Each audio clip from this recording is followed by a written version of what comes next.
GDP in Nigeria is expected to reach 440 billion US dollars by the end of 2021, according to Trading Economics Global Macro Models and analysts' expectations.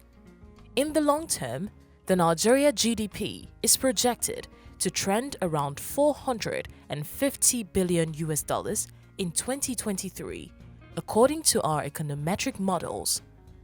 What opportunities abound for the budding female entrepreneur? Business Resilience Assistance for Value-Adding Enterprises, Brave Women, is a multi-country initiative to scale up women-owned or led small and medium-scale enterprises. Brave Women program started in Yemen and now operational in Nigeria and also running in Burkina Faso. The Nigeria program is focusing on increasing the economic opportunities for female entrepreneurs in targeted value chains like agriculture, textile, energy, health, and education. With a matching grant facility and business coaching support of 600 small and medium-sized businesses, 500 women-led SMEs, 20 to 30 lead firms, and 10 business associations to support growth and resilience. Kano State is one of the 36 states of Nigeria, located in the northern region of the country. According to the national census done in 2006, Kano State is the most populous in Nigeria, also named the Center of Commerce. Kano is the commercial and investment hub of northern Nigeria and the largest non-oil and gas economy in Nigeria, with a GDP of approximately 13 billion US dollars, with unemployment rate of 17% and women holds 14% of the 17%.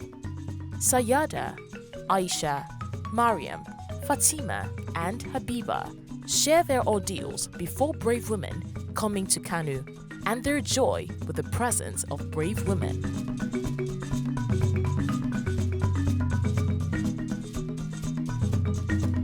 I'm Sayada Mariam Sida Ali, Managing Director, CEO, Sayada Nigeria Enterprises, and I'm into fashion and design and already made. I started my business 2009 before I got my CAC registration. I got my CAC registration, I think 3 years ago, but I started my business before the registration. You know, women these days, we always wear a dress.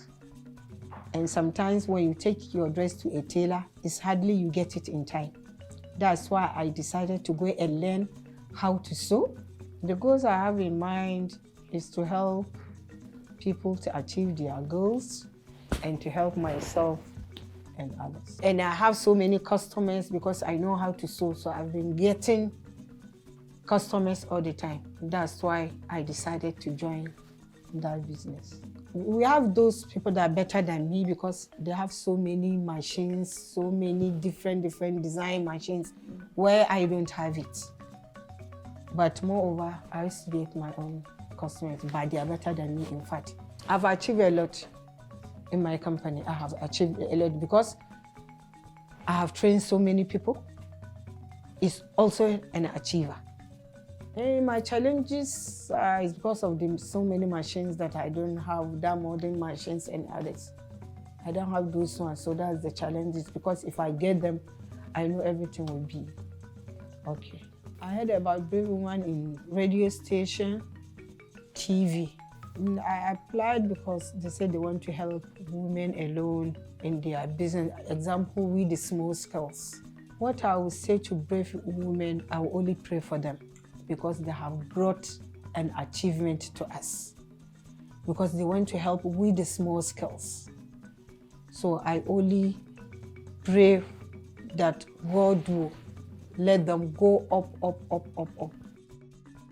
The name of my company is Pelican Oil Limited. I want to be like Aliko Dangote, do something that somebody would want, go into something that everybody requires what you need. And then I realized that whenever I cook, people like my soups.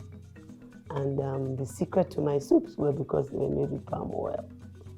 Well, my goals were one, to be a one-stop shop for people to get oil.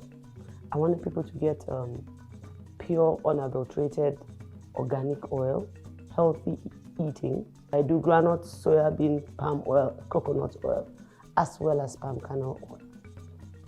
So from my palm oil, I have two other byproducts. I have palm oil, I have palm kernel, and the black palm kernel. 2020 and 2021 were pandemic years. 2020 was worse than 2021. There was a lot of lockdown. Business was not very good. We were not able to move around. We were not able to get raw materials. So it hindered our movement and our production a great deal. I was called up and my name was given to attend the first I think the introductory seminar in June or July. Maybe because I've been in business in Kano. Maybe my name fell out and I was given a letter to be part of the seminar that was introducing Braid. And that's how I found out about Braid. Well, it's one, a lot of people in the north are looking for funding, but we're looking for interest-free funding. And there's a lot of funding out there, but a lot of people are not accessing it, not in northern Nigeria, because they are avoiding interest since it's against our religion a great deal. Well, it's a good initiative.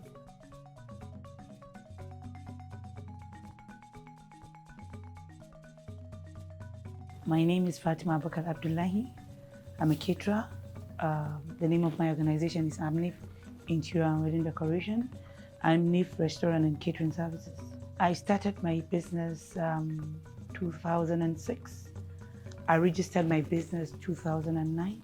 I have passion for decorating places. I have passion in cooking. Permanent staff, I think we have almost 10. Temporary staffs, which are normally those that come for catering services. We only hire them when there's need for catering services. I think we have over 50 people. We have a lot of challenges. And the prices that are inflating now is, today you see tomato is 200 naira, and tomorrow it will be 500 naira. And some of the season, so many challenges in terms of the commodities that we normally buy. These are our major challenges in the business. 2020 was a close down because I didn't venture into the online catering services, because I normally do catering services for events, and restaurants have closed down. It was a very, very challenging part of it. We really lose a lot of revenue. But for 2021, alhamdulillah, it was a success, alhamdulillah. I had Brave Women through WhatsApp. I took it upon myself. I went to the radio station. I had a program on Brave Women. And alhamdulillah, we guide so many women to go, and they've been shortlisted. I need expansion. I'm into catering services. I want twice. I have some few restaurants, which there are a lot of problems. We vacated from the place. I need to have a very nice and standard restaurant right now.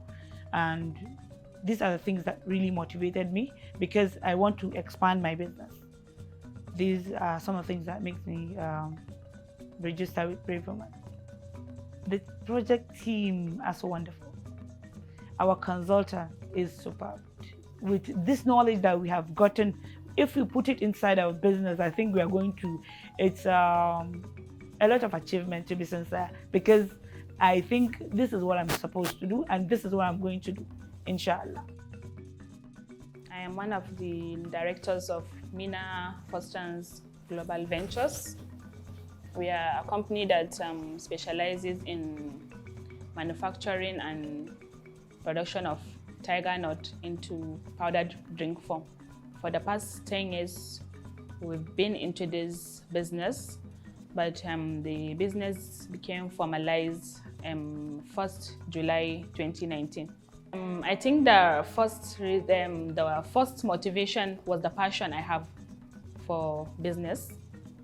And the second reason is to try to solve problems so that people can have can be more healthier and minimize or cut the intake of sophisticated chemicals.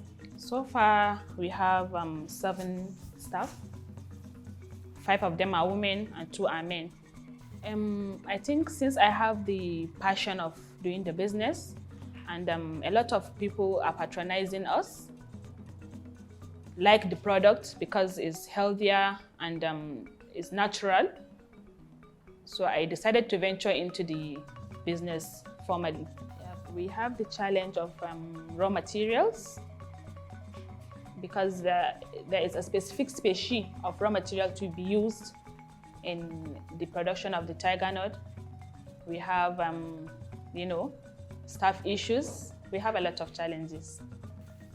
The COVID pandemic has really affected the business because our business was launched July 2019, and unfortunately, the pandemic came around or started, so we have to strategize and think of how to sustain the business, how to pay staff. I think what motivated me to apply to Brave Woman is the desire to grow. The Brave team are a fantastic team. Is an important project to entrepreneurs, most especially women like us. I learned a lot in Brave Women project. So my name is Aisha Kwaku. I'm the CEO of Aisha Kwaku and Associates. So Aisha Kwaku and Associates is a Cisco networking academy, a leadership development academy, and we also offer business development services.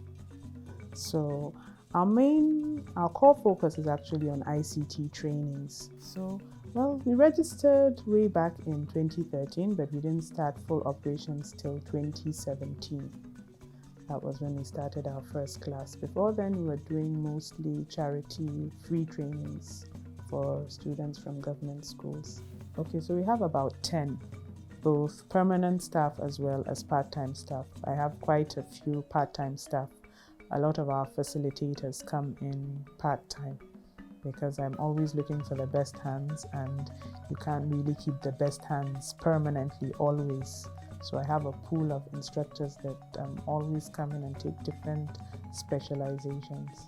Well, I'll say that I thank God because right as at now, I'll say that 60 to 70% or even more of the students that we have coming in are from referrals.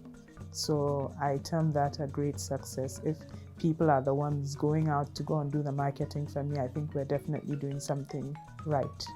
Well, I don't think there's any business without challenges. So of course there are challenges, and I think, shall I say, those are more of to do with the entire country or the entire economy. As of now, we're at a point whereby things are quite tight financially. If you're doing a good thing, you should have other people, in the system as well. So for now, I think we're perhaps the only functioning private Cisco networking academy in Kano as at the last time that I checked. But in many of the government institutions, like Digital Bridge Institute, BUK, they're running some of the programs that we run as well. Wow. Well, 2020 was a trying one. We had started a class, our CCNA class, which is one of our top classes that people demand for. And almost like halfway in between, we had to swing over to online mode because that's when all the COVID restrictions came about. So we were still continuing with our physical classes, but when there were movement restrictions and the panic was getting higher, and because of health, for safety reasons, we knew that we had to move online. But thank God, being an ICT firm, it was it wasn't so difficult for us to move to an online class. But even with that came challenges. So after training our students, the next thing is for us to lead them to do the industry certifications as well. So it's something that is along our value chain as well. So I saw this as a perfect opportunity. I'd been working towards it myself, and then I saw this opportunity from Brave Women, which I feel would complement my efforts and probably move me closer to my goal even faster. I appreciate the training so much. Prior to enrolling in the process and taking part in the training, I never really thought about a business continuity plan. Before, it would just be, we'd be acting in a responsive manner. Whenever maybe there are challenges or there are crises, we just respond as we go along. But now Brave Women came along and it said that we should have a plan, we should assign responsibilities. It made me to think really deep, and it has made me more prepared for crisis.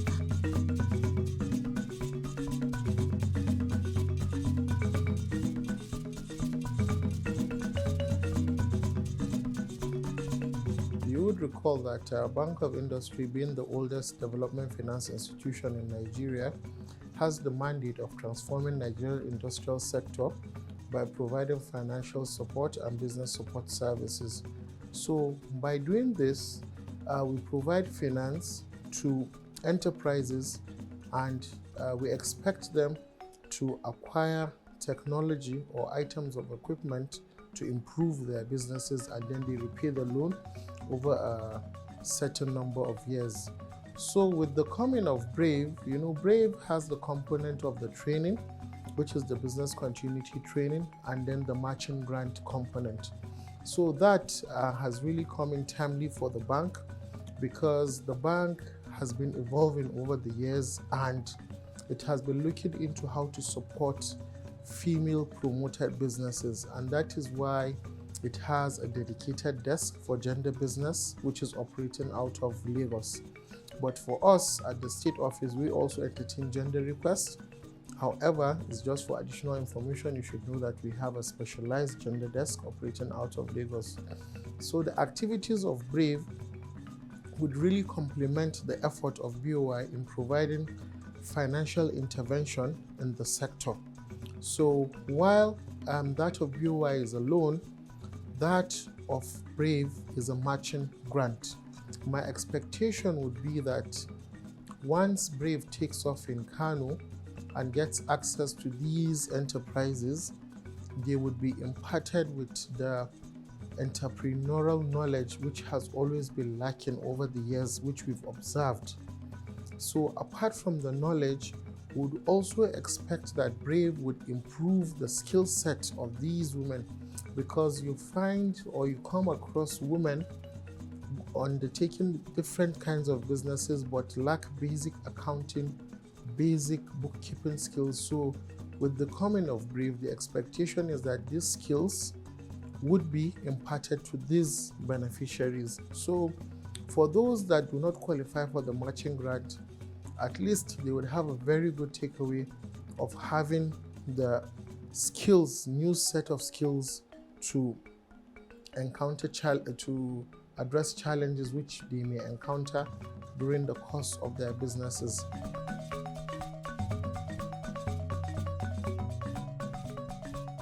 Working with women SMEs, especially here in northern part of Nigeria, in Kano, it's kind of interesting. However, there are challenges that they do face, and in the course of working with them, I have observed few challenges. Like number one, I think the major challenge is their inability to get fully recognized and registered with the relevant government regulatory bodies.